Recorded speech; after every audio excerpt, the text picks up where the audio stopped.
Taking risk for the sake of God and his people. Present situation లో కొన్నిసార్లు వెంటనే react అవ్వలేకపోవడానికి, respond కాలేకపోవడానికి one of the reasons for us, మనం అంటే we want to live in a comfort zone.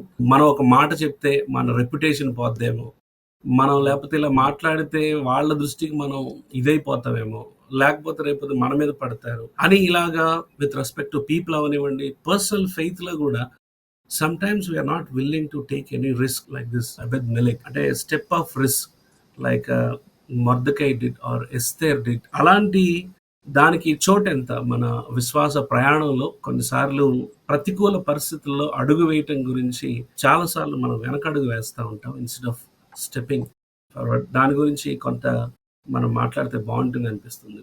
I remember Peter, వారు అలల చేత కొట్టబడుతూ ఉన్నప్పుడు యేసు ప్రభు నీటి మీద నడుచుకుంటూ వచ్చి వారు భయపడిపోయినప్పుడు, నేనే భయపడకండి అన్నప్పుడు వెంటనే వాళ్ళు నమ్మలేకపోయారు, భూతమని భయపడిపోయారు. అయితే పేతురు మటుకు, ప్రభువా నువ్వే అయితే నీటి మీద నడవటానికి నాకు సెలవివ్వు అని అడిగినప్పుడు, బహుశా మిగతా శిష్యులందరూ ఏమైంది పేతురికి, పిచ్చిగాని పట్టిందా ఏంటి, బోట్లో ఉండటానికే మనం చచ్చిపోతున్నాం, ఎప్పుడు మునిగిపోతాం తెలియట్లేదు, అలాంటిది బోట్లోంచి నీళ్ళల్లోకి దిగి నడుస్తానంటాడేంటి అని ఆశ్చర్యపోయి ఉంటారు. But I could see that step of faith or step of risk out of faith. అతను అప్పటికే లిటిల్ బిట్ కంఫర్ట్ జోన్ లో ఉన్న బోట్ లో నుంచి ఎగిరిపడుతున్న నీటిలోనికి అడుగుపెట్టి and he could walk on the water and reach Jesus Christ. Yesu యొక్క మాట మీద ఉంచిన నమ్మకాన్ని బట్టి అతను చక్కగా నడవగలిగాడు.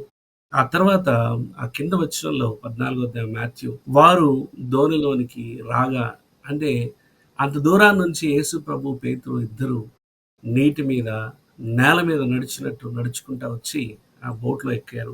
ఆ తర్వాత ఆ గాలి నిమ్మలమైంది, అలలు తగ్గాయి. అంటే కొన్నిసార్లు విశ్వాస జీవితంలో తెలియని ఒక గమ్యానికి, ఒక కారు చీకటిలోనికి ఒక విశ్వాసపు అడుగు వేయమన్నప్పుడు విశ్వాసులుగా మనం వేయటానికి సిద్ధంగా ఉండాలి. అంటే ఇందాక మీరిద్దరు చెప్పినట్టు అబీమెలెకు కూడా రాజుగారితో ఇది డిస్కస్ చేస్తే తన పదవి పోవచ్చు, తన ప్రాణమే పోవచ్చు, ఏదైనా జరగవచ్చు తనకి. కానీ దేవుని మనిషి, దైవజనుడు, అతని చేత పలికిస్తున్న దేవుడు ఆ మాట మీరు అతను నమ్మకం ఉంచి ఆ ప్రజల క్షేమాన్ని అలాగే ఆ రాజుగారి క్షేమాన్ని కోరుకొని తను ఒక రిస్కీ స్టెప్ వేశాడు.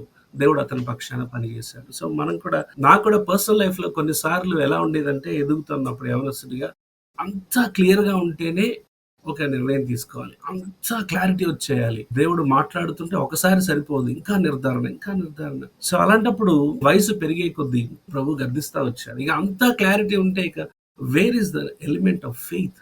విశ్వాసం అనేది ఎక్కడ నువ్వు ఎక్సర్సైజ్ చేసేది? సో అలాగా పేతురు వాళ్ళు, అయితే అబ్రహాం కూడా ఆదికాండం 12వ అధ్యాయంలో తను తన దేశం వదిలిపెట్టి వచ్చేటప్పుడు ఎక్కడికి వెళ్తున్నాడో తెలియకుండానే ప్రయాణం మొదలుపెట్టి, ఉన్న దగ్గర మొదలు పెడితే దేవుడు నడిపిస్తాడు, ఉన్నది వాడుకుంటూ ఉంటే దేవుడు బెటర్ ఇస్తాడు. దేవా నాకు బైక్ ఇవ్వయా, నీ కోసం గొప్పగా పని చేస్తానంటే ముందు సైకిల్ వాడు బాబు, తర్వాత బైక్ అంటాడంట, ఎవరో చెప్పగా.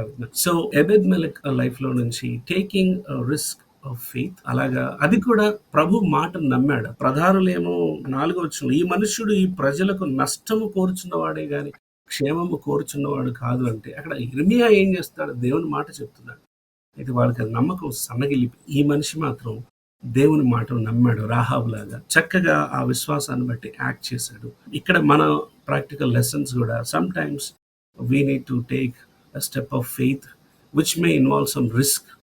కనపడొచ్చు రిస్క్ లాగా, but it is God who lead us to himself, like పేతురుని యేసు ప్రభు దగ్గరికి పిలుచుకున్నట్టుగా.